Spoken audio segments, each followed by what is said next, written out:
আসসালামু আলাইকুম, welcome back to cookie story by Monalisa. আজকে আপনাদের সাথে ভীষণ মজার আলু দিয়ে কুড়মুড়ে চিপস রেসিপি শেয়ার করব। আপনারা একবার চিপসটা বানিয়ে সপ্তাহ জুড়ে সংরক্ষণ করে খেতে পারবেন। বাচ্চা থেকে বড় সবাই অনেক বেশি পছন্দ করবে। রেসিপি ভালো লেগে থাকলে প্লিজ একটি লাইক দিয়ে দেবেন এবং আপনি যদি চ্যানেল নতুন হয়ে থাকেন অবশ্যই চ্যানেলটি সাবস্ক্রাইব করে দেবেন। প্রথমে আমি চিপসের জন্য এখানে 4টা মিডিয়াম সাইজের আলু এরকম ছোটো ছোটো টুকরো করে সেদ্ধ করে তারপর আমি খোসা ছাড়িয়ে নিয়েছি। এবার আমি গ্লাসের সাহায্যে আলুটা গরম থাকা অবস্থায় ম্যাশ করে নিচ্ছি। এবার আমি স্ট্রেনারের সাহায্যে আলুটা ছেঁকে নিচ্ছি। অবশ্যই আলুটা এমনভাবে ম্যাশ করে নিতে হবে যাতে করে আলুতে কোনো প্রকার দলা পেকে না থাকে। আলুটা স্ট্রেন করে নেওয়া হয়ে গেলে এবার আমি দিয়ে দিচ্ছি হাফ কাপ বেসন। এবার দিয়ে দিচ্ছি 1/4 কাপ শুকনো চালের গুঁড়া। অবশ্যই এখানে শুকনো চালের গুঁড়াটা ইউজ করতে হবে। এবার সব কিছু একসাথে খুব ভালো করে মেখে নিচ্ছি। এখানে আমি 1 চামচের মতো রান্নার তেল দিয়েছি। তেলটা দিয়ে খুব ভালো করে মেখে নিচ্ছি। এখানে আমার মনে হচ্ছে আরও কিছুটা চালের গুঁড়া লাগবে, তাই এখানে আমি 1/4 কাপের মতো চালের গুঁড়া অ্যাড করেছি। এখানে আমার টোটাল হাফ কাপ বেসন আর হাফ কাপ চালের গুঁড়া লেগেছে। এবার আবারও একসাথে খুব ভালো করে মেখে নিচ্ছি।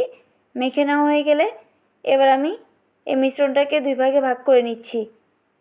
এবার এখানে আমি চিপসটা তৈরি করার জন্য পলিব্যাগ নিয়েছি। তার মধ্যে আমি উপর নিচ খুব ভালো করে হাতের সাহায্যে তেল লাগিয়ে নিচ্ছি। অবশ্যই খুব ভালো করে তেল লাগিয়ে নিতে হবে, না হলে চিপসটা পলিব্যাগের সাথে লেগে যাবে। এবার চিপসের মিশ্রণটা দিয়ে হাতে প্রেস করে বেলুনের সাহায্যে বেলে নিচ্ছি। এতে করে বেলতে যেমন সুবিধা হবে তেমন বেলুনের সাথে লেগে যাওয়ার চান্স থাকবে না। বেলে নেওয়ার পর সাইডের আমি বাড়তি অংশটা কেটে নিয়ে নিচ্ছি। এবার আমি পলিব্যাগটা একটা সিজারের সাহায্যে কেটে নিচ্ছি। কেটে নেওয়া হয়ে গেছে। আজকে আমি স্কোয়ার শেপে বানাবো, তাই আমি স্কোয়ার শেপ দিয়ে কেটে নিচ্ছি। এই রুটিটার পুরুত্বটা ঠিক কীরকম হবে আপনারা দেখে নিশ্চয়ই বুঝতে পারছেন। আপনারা আপনাদের পছন্দ অনুযায়ী শেপে এই চিপসটা কেটে নিতে পারেন। চিপসটা কেটে নেওয়া হয়ে গেলে এখানে আমি কাঁটা চামচের সাহায্যে ছিদ্র করে দিচ্ছি। এতে করে চিপসটা অনেক বেশি ক্রিস্পি হয়ে যাবে আর চিপসটা ফুলে ভিতরে তেল প্রবেশ করতে পারবে না। তাই অবশ্যই কাঁটা চামচের সাহায্যে এভাবে ছিদ্র করে দিতে হবে। সেমভাবে সবগুলো ছিদ্র করে এবার আমি সরাসরি পলিব্যাগ থেকে নিয়েই গরম তেলে চিপসগুলো দিয়ে দিচ্ছি। চুলার আঁচ হাই ফ্লেমে রেখেই উল্টে পাল্টে চিপসগুলো ভেজে নিতে হবে। চুলার আঁচ মিডিয়াম বা লো ফ্লেমে রাখলে কিন্তু চিপসটা নিতিয়ে যাবে আর চিপসটা অনেক বেশি তেল সোপ করে নেবে। চিপসটা ভেজে নেওয়া হয়ে গেলে আমি তেল থেকে তুলে নিচ্ছি। চিপসটাকে আরও টেস্টি করার জন্য এখানে নিয়ে নিচ্ছি একটা স্পেশাল মশলা।